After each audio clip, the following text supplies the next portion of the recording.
your loss, Roger Smith. Well, that's a first. I'm used to human women saying that to me. Yes, Norman. Master Roger, in West Dome number 5, there's a report of a giant robot. Chicks dig giant robots. It is so difficult for everyone to accept. You try to assassinate him. I will not hesitate to deal with you. Deal with me. I'll deal with you, robot head jerk-ass. Pretty cool, huh? So, what brings you here? I'm trying to figure out how to fix an Arab 220. Easy. Just hold the power button, wait 5 seconds, and press print. Got that? Power button. Oh, boy.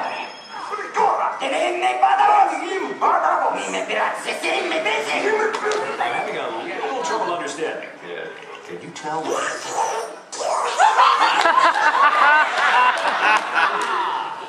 Duck Loogie.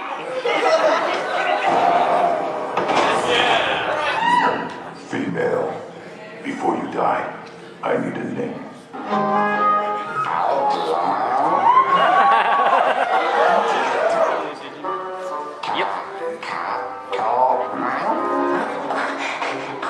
Digimon, Takato Man. Bow to and tremble in fear before you stand Smitus, Lord of the Outer Rings, Mayor of Monrovia, Capo of the Crab Nebula, and Destroyer of Worlds. Don't worry, little guy. Uncle Heatwave's got you. Bit of a skinny chap, isn't he? And I have got to find out who does his lipo. You look like you could use some rest and fattening up. Care to join us at the villa?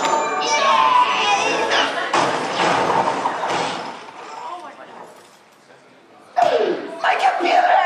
Good morning. Who are you? No. I'm your Uncle Grandpa. Mother!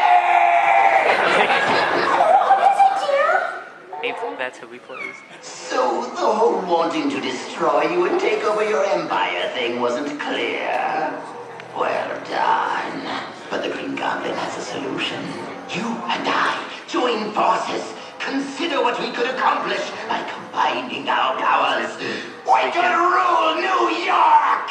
Cloud.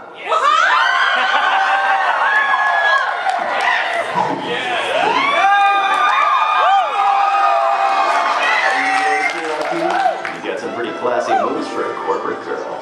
The more that you know, the shorter your life will be. I love the kind of woman that can kick my ass. Were you saying something? Because I couldn't hear you on the sound of Reptile's ball going in the hole. In the hole! Lucky shot. I'll give you a lucky shot to the nose! Holster those eye beams, frat boy. Magneto's got the professor. Now, are you in? Dream on. What's he talking about? Difficult students are all Sensei. I have come too far. You see what happens when you guys head out without me? Gee whiz. Kenta. The two of us would have been here faster, but I wasn't sure exactly where here was. He's here. Oh, not again. Marine Angemon, time to go poo, buddy. Wow, Kenta, you saved us. Hey, you're right. Oh, no. Too late.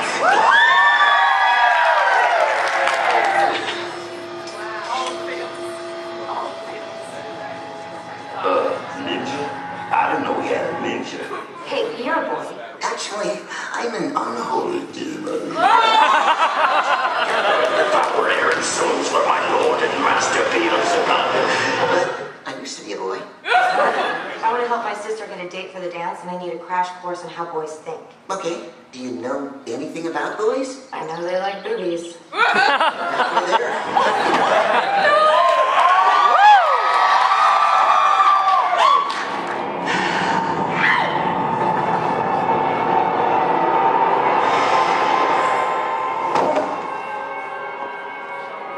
I told you I would destroy you. This would be so cool.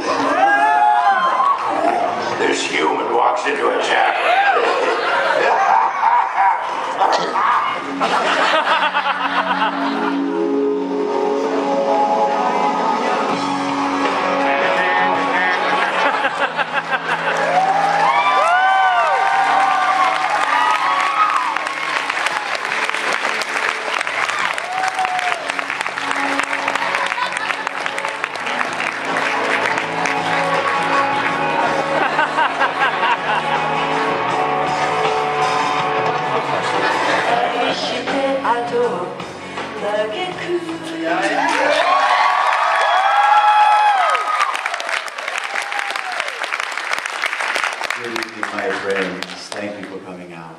How is everyone tonight? Have I met most of you yet? You're not sick of me yet? All right, nice. That was enthusiastic. Well, let's see if we can change that, shall we? I think tonight we'll just leave it as a kind of a casual round table and see what's on your mind. So if you guys have questions, put your hand up nice and high, and we'll have a microphone run over to you. And Mr. Microphone, you choose the people. It's all up to you. No pressure. Okay. Here we come, the first victim. You are brave. You're a brave and hearty soul.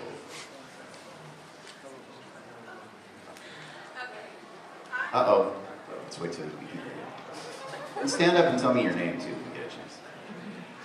When it's working. Okay, you got thumbs up. Nothing? Yeah. All right. I'm a big Amon fan of your Legend of Korra. Thank you. You've been purified.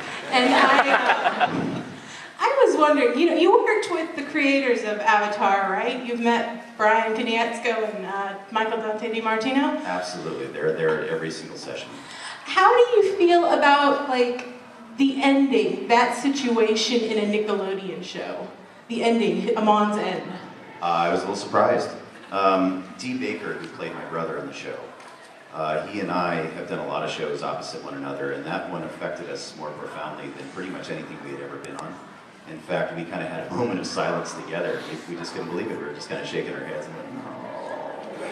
They really pushed the limits for, like, a Nickelodeon show. You would think it's a kid's show. They did, yeah. But I think that's one of the beautiful things about Avatar. They're not afraid of taking chances, and they're not afraid of going into some of the mythology and history and incorporating all of those elements in. And so they're not afraid to take those kinds of chances either, thankfully. Thanks for watching.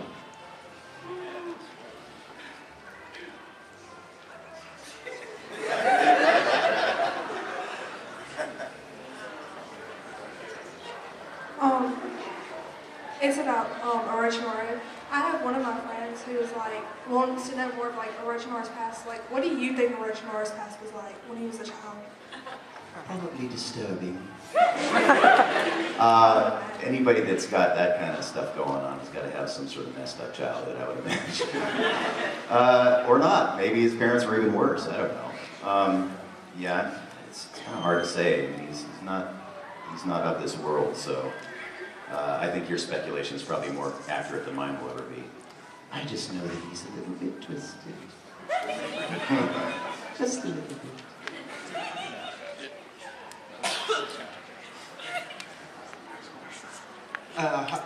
Of your many, many, many characters you played, which one would you say was your favorite? This question comes up over and over again. That's why I'm shaking my head. Everybody always wants to know the favorite, and I can't really choose favorites because each one holds a different place in my heart and my head. And from day to day and sometimes moment to moment throughout the day, that changes. So I think Tuesday I'm doing some sort of big creature that I can't talk about because I'm signed to an NDA. But that day, that character will be my favorite. And so, it just depends on what's going on. A couple hours ago, Spike Spiegel was my favorite because I was doing the Bebop panel, So it just depends. Watching this, it sort of brought back some memories from... And that's kind of awesome, So they're my favorites for all different reasons. And so, if you ask me 10 minutes from now, I could give you 5 more. So. Hi. Hi. I just want to ask, because, you and Troy Baker, you both play, Wolverine and Deadpool, and you both play, sometimes you play, the leading man kind of character. So I want to know, do you think you can kick Troy Baker's ass? Well, that battle may happen, actually. I'm actually doing a live podcast with him from the Improv in Hollywood next week for Rob Paulson's Talkin' Tunes. Have you guys ever listened to his podcast? Yes. We're doing that live on stage, and Troy and I are going to be together on stage, so maybe we'll have a throwdown. I don't know. It's going to be a vocal throwdown. It's not going to be, no blood will be shed as far as I know, unless it comes from our throats. Troy is a great guy. You know, I love him and I respect him, and he's one of the new guys in town who's really made a name for himself already. So I couldn't fight Troy. He's my buddy. He's like my baby brother who's 10 feet taller than me. I know he's a better musician, that much I know. He could definitely kick my ass on stage.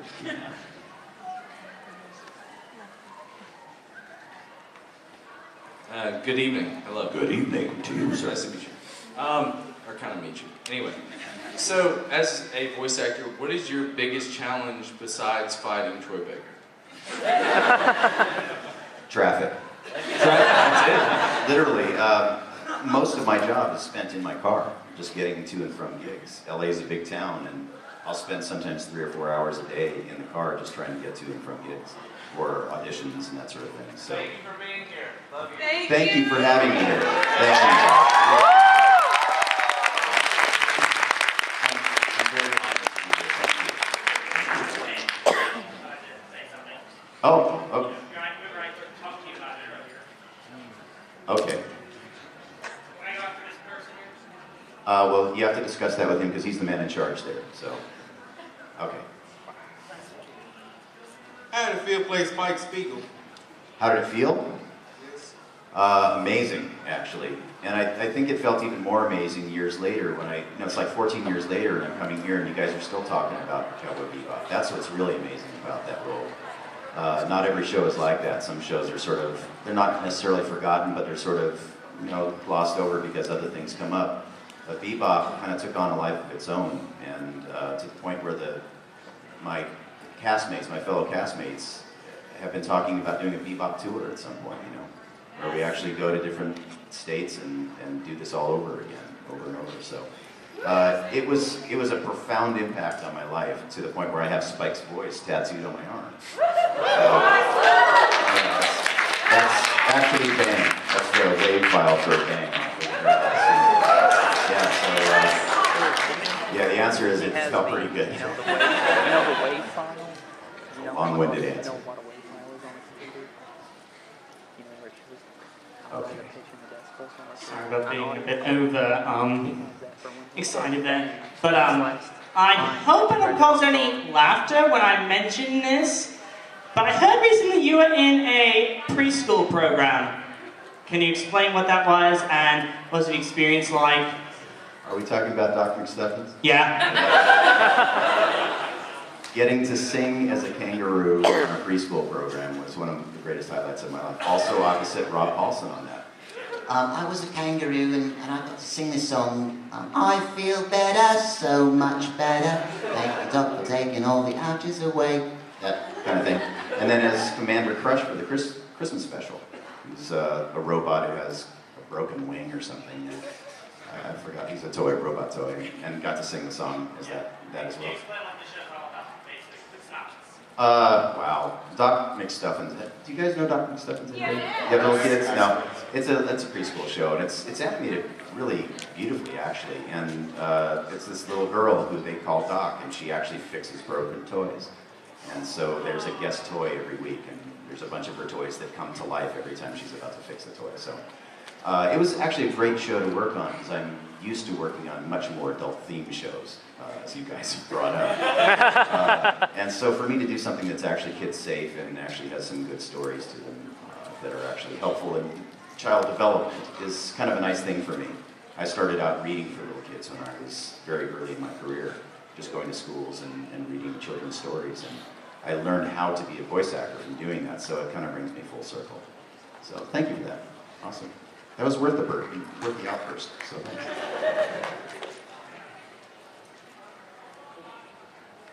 Hi. Hi. I am cosplaying today as Mugen from Samurai Champloo. I recognize that. I love the character. I love the anime. I've got to ask you, has there ever been a moment when you're reading the lines you're supposed to read, like looking over them, you think, man, this show is awesome, or this character is awesome? Anything in particular you can think of? Specifically regarding Samurai Champloo or Just any show? anything in general. It happens to me almost every day. I love what I do, and I may not know as much about the shows as you guys do, but I'm a geek at heart. My first job was in a comic book store. My grandfather owned a bookstore. My very first job 12 and 13 years old, was sorting comic books. And I remember back then just going, oh, Superman! I got so excited. So pretty much every show I find something to connect to and have a little sweet moment. And probably the loudest audible outbursts would have been when I met Frank Welker working on Scooby-Doo. And I kind of went in the room, and I think I let out an audible squee, and I had to come and fanboy all over him. And then several years later, I'm working with him on Transformers Prime. He and Peter Cullen, and we're all in the same room together. You know, the heart's just beating, and they turn out to be really sweet, genuine guys. And you would think that getting that sort of response from those guys would sort of quell that fanboy in me, but it doesn't. I worked with Stan Lee since then, had the same effect. LeVar Burton recently, working with him on a show now called Rescue Bots. Had the same problem with him. I had to calm myself down before I could actually work. And and that's the great thing, I think, about most of the people in the voice acting community is that we're all fans like you guys are. You know, we love this stuff. We love these shows, and they mean a lot to us. And if I ever lose that sort of fanboy squee, then I shouldn't be in the business anymore as far as I'm concerned. I should always do that, and I think that honors you guys too. That means that we'll put the best performance forward that we can. So, yeah, but it happens almost every day. Good question. And everybody goes silent.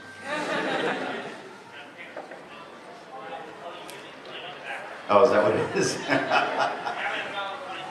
I see. That's big competition. I got a question for you. Yes, sir. What was your most frustrating role to play, whether it be before, during, or after the voice acting part? Your most frustrating experience in voice acting? In voice acting, most frustrating experience? In general, yes. Ooh, man. Well, I think just physically, back in the Digimon days, I was doing a lot of big creatures. And I also did some little teeny tiny creatures. There was this creature called Poromon, Digimon. Poromon spoke like this. And after going for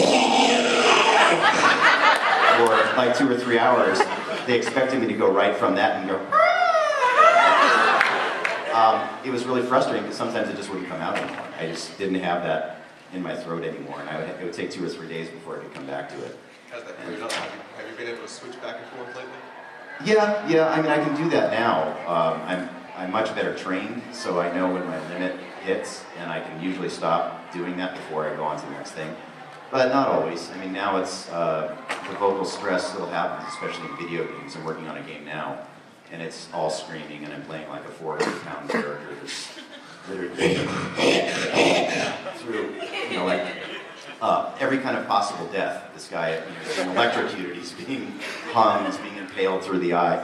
And you do that for 4 hours, and you try to do something else. You know, like something happens afterwards, and there's nothing left. So I have to really pace myself now. So that's the only thing I would really say that's frustrating about it. As far as the things that frustrate a lot of actors, like, you know, I didn't get the job, that kind of thing, that doesn't bother me. I do the auditions and I walk away and I go on to the next thing. And if I don't get it, I know one of my friends will. So my frustrations are I think, not the norm necessarily. Okay, I just have to point out for a second that there is this person right here who has had their hand up for so long that someone else is supporting it for them. So I'm gonna have to give it to them. Okay.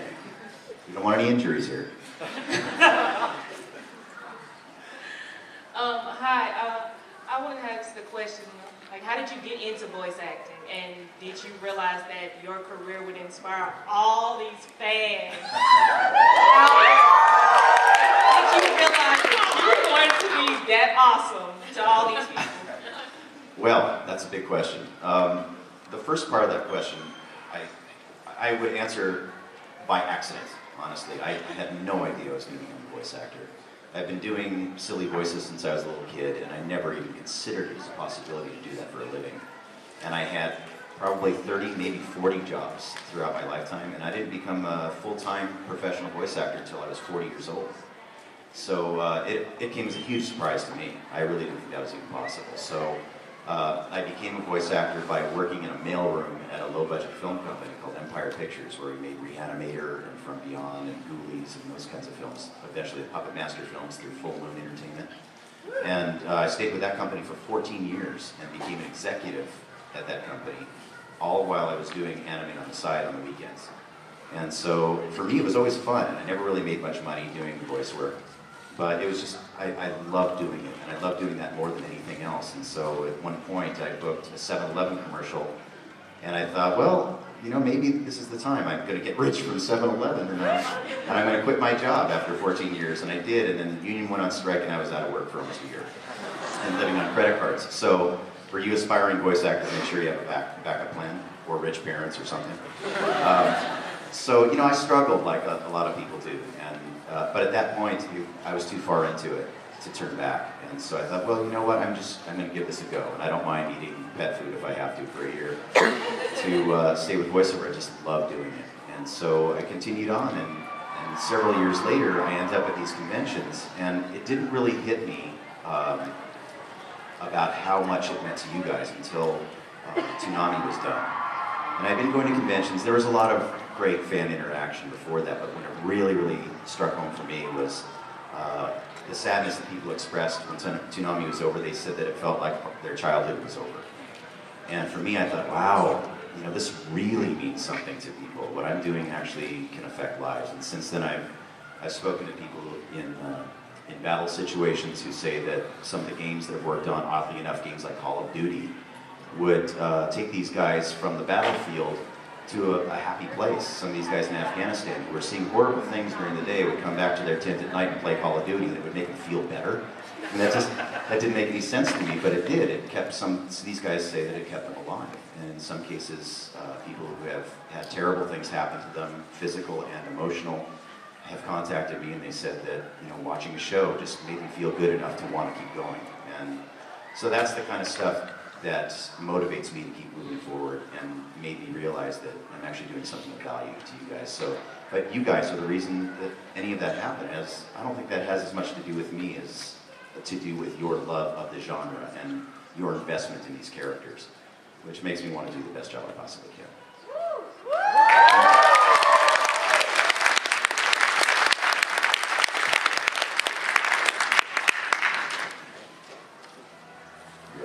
Oh, there you are. Hi. Hey, so I play a lot of games, and I read a while ago that you did the zombie voice in Saints Row 3. What was that like? Because you voiced the entire game in a zombie voice, and it's like hardly recognizable most of the time. Yeah. Oh, it's great when you don't have any words you have to abide by. That was so much fun, and they're my dear, dear friends also at PCB Productions. Keith Aram, when I walked into the studio that day, he said, okay, so we have this full session for you, and there are no words, you just get to go, cool, this is the job of a lifetime. There's almost nothing better than playing zombies, honestly. Either killing zombies or playing zombies, either one is good. Yeah, my favorite part was when you sang What I Got with Pierce in the car. Oh, yeah. What I got. Awesome. Yeah, thank you. Mandibles hanging by one thread.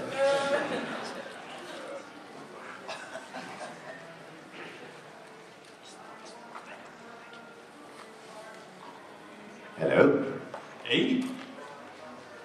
My name is Jacob. I'm a big fan of Regular Show, and I saw from your reprised role on that as Tech Mode several times. I was wondering if you liked the show or interacted with the creators or any of that. Yeah, Regular Show, we're all there together working in the same room. I love working on that gig. It's really fun, and they usually pair me with Mark Hamill for most of my characters.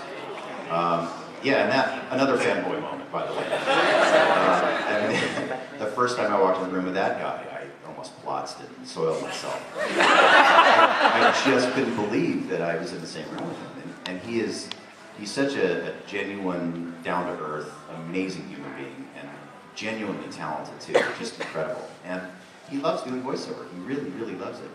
So to get to play in that arena is just an amazing thing, and the creators are there with us every time. It's a great cast. It's a really great experience every time I go in. The one thing that's funny about that show is that it makes no sense to me when I get the scripts. Typically, when I get scripts for these original animated shows, they have notes in between. the stage notes is what they call them, and they'll sort of set the scene. They'll say, you know, it's an interior, and you're sitting around a coffee table, and you guys have drinks in your hands, and you're talking about this, and it's relating to this. And then you see all the character breakdowns next to it. This is just like line, line, line, line, and you know how out of context everything is in that show. So I'll read the script the night before, and I still have no idea what I'm doing. And working with Mark especially on that is really funny, because Mark really likes to know what's going on. And so he'll sit there, and he puts the glasses down on his nose. So what's the context of this scene? I need to know that is Skip's happy? Is he sad? Does he have a carrot in his mouth? Are his pants clean? You know, he asks all these questions. He just wants to know everything about it. So it's really fun to watch everybody's process in that show. And I never know what I'm doing when I walk in. I never know what characters I'm going to play. Tecmo has been recurring. I've been an astronaut guy, I think, a couple times now, and the guy in the park, and the sensei for the, what was it, the sandwich of death? That was really fun. But they keep bringing me in. I'm always surprised and always really, really grateful. They're really good people. That Yeti person sounded like this was why Harvey Peterson.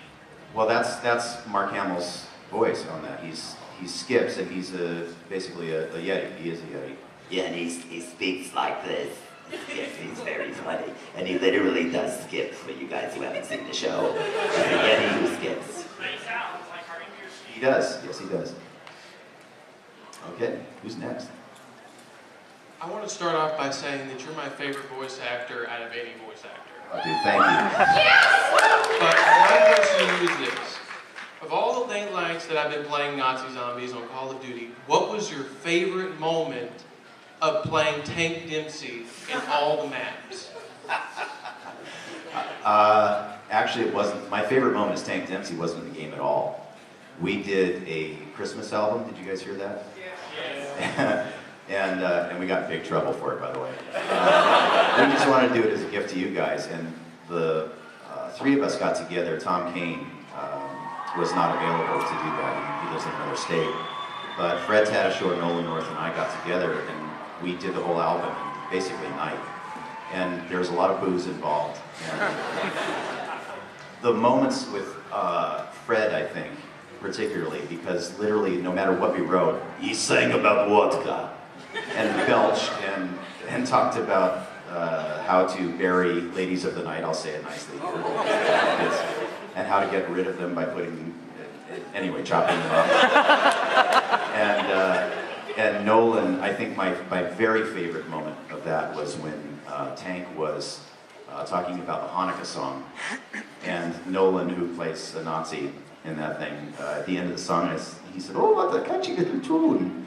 He goes, "It doesn't sound like a Christmas song." And I said, "It's Hanukkah, dumbass." And he goes, "What?" And that one moment was the best thing that ever happened. But that was an outpouring from the game itself. So, but yeah, I mean, anytime I got to say dirty words was really fun with him too. I can't say any of them here, but tushy maggots. That was like, but the yelling hurt. Maggots! Flesh bags. Flesh in my new boots. Okay, who's next? Hi, my name is Tay, Hi.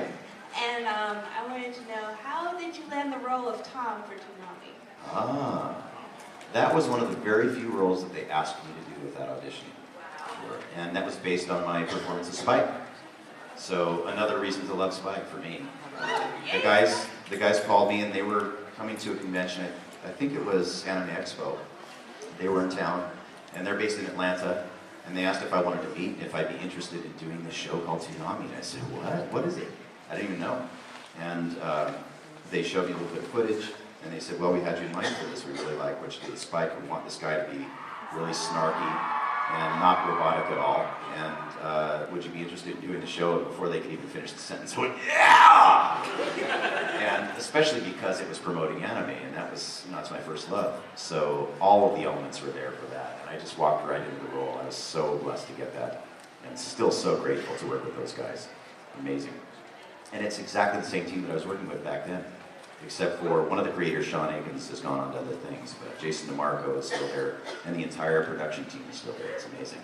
And those guys, by the way, now that Toonami's back, a lot of those guys did that on their own time for no extra money, and they continue to. They work really, really long hours doing all the other stuff for Adult Swim, and they stay late and they work on the Toonami stuff for you guys. So, I will. And by the way, if you haven't heard, we're going to do Intruder too. Yeah, next year. So keep your eyes and ears open for that. Intruder 2 is coming. Yeah. So can't tell you anything more about it now. It will be happening. Okay, who's next? Oh, over here. Okay. Okay, so you played Mugen and Spike Spiegel. So if they fought, who do you think would win?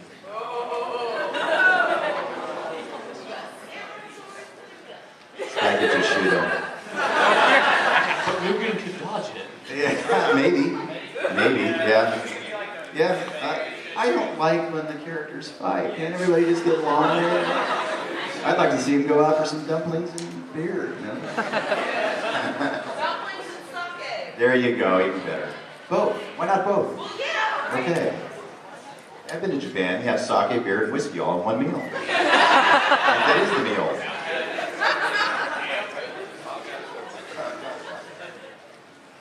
Hi, my name's Dana, but you can call me Spike, or a very good, or a very reasonable facsimile thereof. Anyway, my question is about Tom.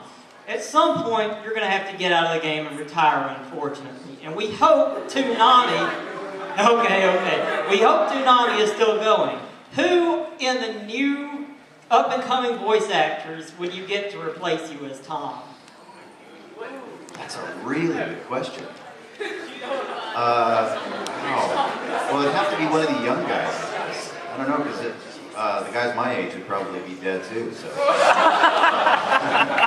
and it would have to be somebody who's probably about 3 years old right now, because I don't plan on retiring anytime soon. So,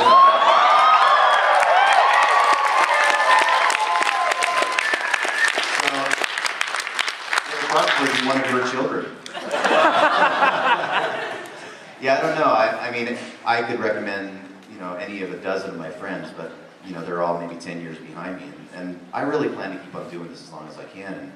And working with guys like Stan Lee, who's in his 90s now, he's still working all the time. I hope I'm doing that at his age. I really, if I'm going to go, I don't mind going in front of a microphone. I'm good to do that. So. He's sitting in my chair, 99 years old. I got 99 problems. One of them is that I'm gonna die.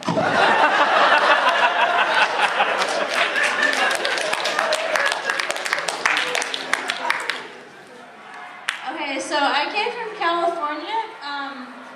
Pretty much everybody's ripped out my questions for me. Can I just go up and have a hug, please? Can you go up and what? Give you a hug, please? Yes.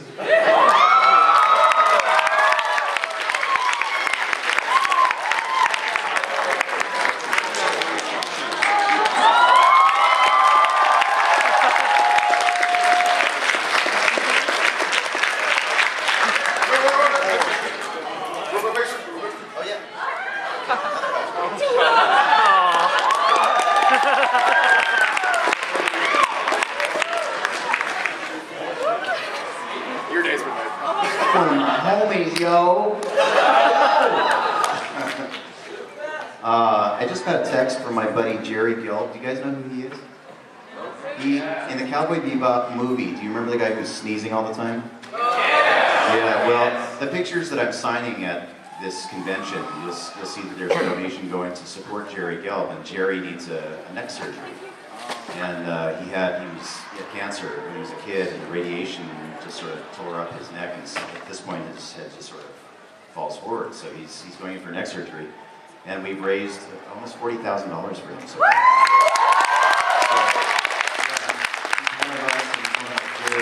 so anytime his name comes up here, this makes me happy. So he's doing really well, thanks to you guys. Hi. I just wanted to start out by thanking you for your voice acting in Smora, because it just made me love that show even more, so thank you. You did a great job with that. Thank you for forgiving me. I wanted to ask if, like with anime, sometimes a lot of people will compare the English voice actor to the Japanese voice actor. And I was just wondering if when you're preparing to do the voice for like the English dub of an anime, if you ever listen to the Japanese voice actor to kind of like get an idea of the character, or if that's not so much a factor and it's more just kind of your own interpretation. But I was wondering kind of what your process was with that. Well, in anime, as in a lot of areas of voiceover, there's no time for process. Basically, I walk into the studio, they hand me a script, and they say, go. And it goes that fast. I've never seen the character before, I've never heard anything before it. And usually they'll play the Japanese actor's line just before I do my version of it. But basically that's for timing and just for intensity. So, you know, if I'm 20 feet away from somebody and the actor is projecting very loudly to be heard, I need to know that in advance, and the engineer needs to know that kind of stuff. So it's more for the technical reasons than anything else. Most studios prefer just to surprise us, honestly. They want us to be surprised. And we were talking about this earlier in the Bebop panel, that the director of that show didn't want us to know anything about the show ahead of time. And so everything was a cold read, and even when we were dying to know what was going to happen at the end of the episode, he wouldn't tell us. It was line by line, and they'd give us just enough context so we could perform it properly. And that was it. So there is no prep time at all. Something like Legend of Korra, we would get the scripts the night before, or sometimes 2 nights before. So we could read through it a little bit and know a little bit of the story arc. And especially because they're animating to our character voices, it makes a big difference that way. But in the confines of anime, it's already been done, so we just got to stay within that context and bring out as much as we possibly can. Good question. Okay, next. Oh, 5 minutes? We have 5 minutes, okay. Oh, okay. Back here. Hello. Hi. Well, first of all, are you having a good day today? I'm having a great day, thank you. Okay, question is, well, actually it's more of a request, could you do a Batman voice? Batman is kind of towards my Wolverine area. I don't really attempt to do Batman because he's been done so well before. He's a character that I've always thought that my voice would be right for because he's right in my wheelhouse, and it's very close to my normal speaking voice, at least the way I pictured Batman in my twisted mind when I was a little kid reading comics. But the other guys who've done Batman have done such a spectacular job with it, I don't think I could really add anything to that role. Although I did get to be Lego Batman, which is nonverbal. In the original Lego Batman game, I was the guy who went, So that was enough for me. That satisfied that urge. But I am not the knight. Okay, who's next? This guy right here. What is like your most embarrassing recording section? Well, I did talk about one of those earlier. One that I haven't talked about at this convention yet, for those of you who've been to all the panels so far, was a moment that I passed out in the booth. I was auditioning for one of the Spider-Man games as one of the bad guys, and I was right in the middle of a scream, and it had been a really long day, I hadn't eaten. And I went, "Ah!" And the next thing you hear is, "Ah!" And then the next thing you hear is the door opening, the engineer and the director running in. "Oh my God, are you okay?" And you hear my voice in the background. I think I might have just passed out. And that wasn't the bad part. The bad part was 2 months later I was in another recording studio on another show with a different director, and they played it for me. These guys are passing this around from studio to studio. It's really awesome. Yeah, that's a pretty good one.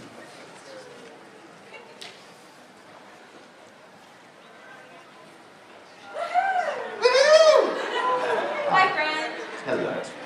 So I was wondering if the fandom ever gets overwhelming and kind of creepy. Yes. Yes, it does. But you know what? I was really creeped out when I first started doing conventions. My very first convention was in San Jose, and it was many years ago when dubs weren't very widely accepted. And the otaku back then were not very friendly. They weren't like you guys are now. They hated us dubbers. And to the point where I had my life threatened. My family's life was threatened. I had to change my email address and my phone number. And that freaked me out. And there were people stalking in my house, coming to my house, and it was pretty weird. Now people can be as creepy as they want to be, but the thing is here, you can be whoever you want to be. We're a family. All of us are a family. Look how we're dressed. There's no judgment. And honestly, that's why I keep coming back, because I believe in acceptance, and I think it's great that you can come here, and no matter how shy you are, how uncomfortable you may be in your day-to-day life, you can come here and we're all accepted for exactly who we are. And so that never creeps me out anymore. People can go through whatever they're going to go through, and I'm just going to love them the way they are. So, yeah, you don't scare me. If you had $1 million, what would you do with it? If I had $1 million, I'd go to work tomorrow. Honestly, I do exactly the same thing I'm doing now. My question is, have you ever had a point where you actually turned down a role because you did not feel like you were the part for it? Like you could not actually kind of cope with it? And examples? Only one role. And this was a role that I went in. It was called Project X. That's all they told me. And for those of you who heard this before, it was years ago, la la la. But this is literally the only role I turned down. I walked into the studio and they said, okay, you're going to be this monster. He's about 30, 40 feet tall. And you're going to be attacking this girl. And go. And it was an anime, and I'm recording, and the monster has tentacles. Use your imagination. They had cameras inside and outside, and it was horrifying to me. This girl looked underage, of course, in a schoolgirl outfit. And I lasted maybe about 4 to 5 minutes in the studio, and I said, oh, I didn't sign up for this, and I'm not going to do this kind of stuff. I'm sorry, you can hire somebody else. No judgment, but no thanks. And so I walked out, and I've never done one of those since. So.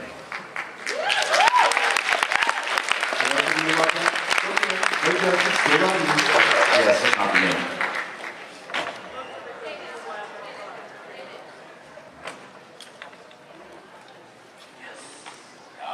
Okay. Hello. Hello. My question for you is, how would you recommend getting into voice acting? I get asked this every day, literally. Go to my website, steveblumvoices.com. There's a page that says, how do I become a voice actor? Click on that button, and there's a page that gives you the overview of what it's like, and then there are links. The link I would specifically direct you to, and it's on there, is iwanttobeavoiceactor.com, and it's a blog that D. Bradley Baker writes. And he updates it all the time. He just updated it this week, and it's fantastic. It's chock full of information that will save you a lot of time and money and heartache. And there's also a book by Yuri Lowenthal and Tara Platt called Voice Over Voice Actor that I highly recommend, and all of that's on my site. So as long as you can remember my name, you'll find me on the internet. And just look at my website, and all that information is there. And that would be the best thing that I could do to direct you. Oh, okay. I'm getting the message. Do I have time for one more question? Yeah. Okay, one more question.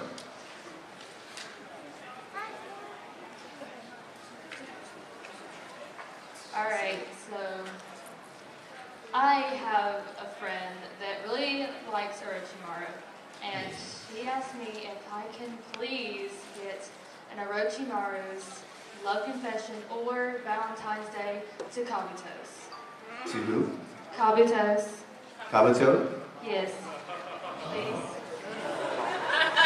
Sorry, please. Hello. I don't want you to be lonely on Valentine's Day. So I'm going to take over your body.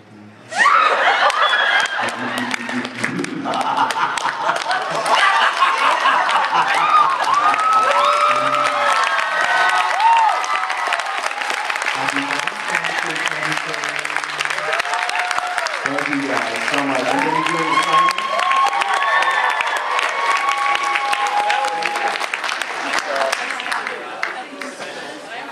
Okay, I'm going to be doing an autograph signing, like right now. So, track me down. It's in the... Bit of a skinny chap, isn't he? And I have got to find out who does his lipo. You look like you could use some rest and fattening up. Care to join us, Attila?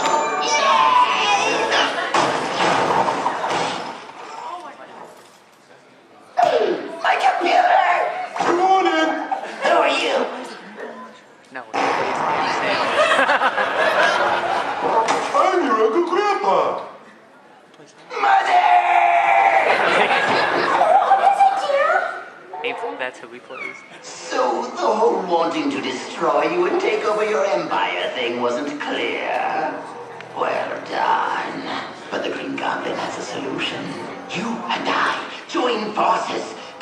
idea what we could accomplish by combining our powers. We could rule New York! You're a mouse, Roger Smith. Well, that's a first. I'm used to human women saying that to me. Yes, Norman. Master Roger, in West Dome number 5, there's a report of a giant robot. Chicks dig giant robots. It is so difficult for everyone to accept. You try to assassinate him. I will not hesitate to deal with you. Deal with me. I'll deal with you, robot head jerk-ass. Pretty cool, huh? So, what brings you here? I'm trying to figure out how to fix an Arab 220. Easy. Just hold the power button, wait 5 seconds, and press print. Got that? Power button.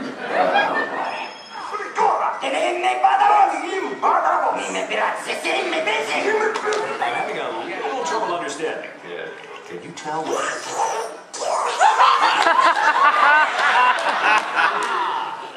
Duck loogie.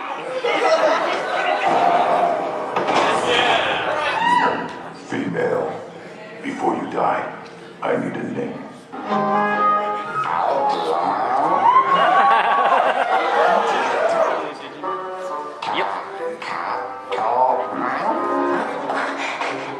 Digimon, Takato.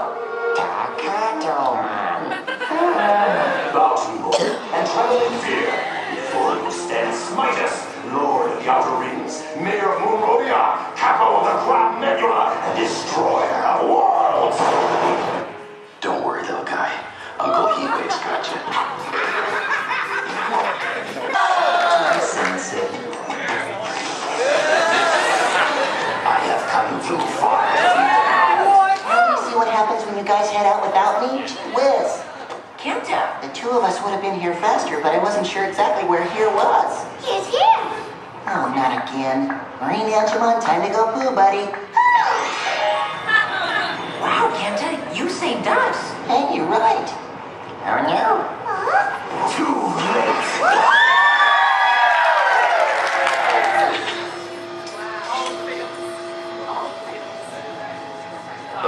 Ninja? I didn't know we had a ninja. Hey, you're a boy. Actually, I'm an unholy demon. Proper Aaron souls for my lord and master Beelzebub. But I used to be a boy. I want to help my... Cloud.